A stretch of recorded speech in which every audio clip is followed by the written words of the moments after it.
I met Clara in college. She was the type of woman who walked into a room and immediately owned it. Confident, smart, and charming, she made you feel like the only person in the world when she talked to you. I was head over heels within weeks. By the time we graduated, I had proposed. The early years of our marriage were nothing short of amazing.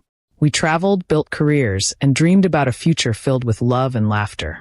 I thought we were one of those rare couples that would actually make it. My friends envied what Clara and I had. Or at least, what I thought we had. It started with little changes. She became distant. Her phone was always on silent, and she'd spend hours texting someone but never shared who. She started working late more often, even on weekends. When I asked her about it, she'd laugh and say I was being paranoid. I tried to believe her. I didn't want to be that insecure husband who doubted his wife. But things kept piling up. Unexplained receipts, vague answers, and the sudden appearance of expensive gifts that I knew I hadn't bought. My gut told me something was wrong. One day, I followed her. I know how that sounds, but I needed to know. She said she had a team dinner after work. I parked down the block and waited. Sure enough, she wasn't alone. A man I didn't recognize walked out of the building with her, and they kissed right there on the sidewalk. My world shattered. I didn't confront her right away. Instead, I took pictures and quietly returned home. I needed time to think, to figure out what I wanted to do. I loved her, or at least the version of her I thought I knew. A week later, I confronted her. She didn't deny it. In fact, she said it had been going on for months, and that it just happened. She claimed she still loved me, but had developed feelings for the other guy. His name was Marcus. I moved out that same night. I couldn't look at her. The betrayal was too deep. She cried, begged me not to leave, but the damage was done. I filed for separation the next day. She didn't even fight it. 3 months passed. I tried to move on, focused on work, hit the gym, and spent time with friends. But one day, she called and said she needed to talk.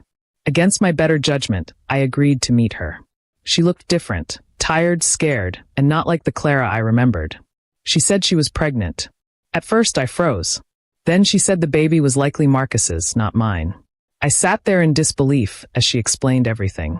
Apparently, Marcus had broken things off after learning she was pregnant. He didn't want anything to do with her or the child. She had hoped I'd come back, that we could raise the baby together. That maybe we could start over. I told her no.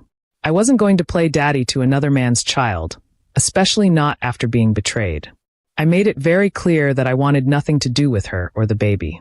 She cried, said I was being cruel, but I felt like I was finally standing up for myself. Weeks later, I got a call from the hospital. Clara had given birth and listed me as the father. I was furious. I rushed there, demanded a paternity test before signing anything. The nurse tried to assure me it was standard, but I wasn't taking any chances.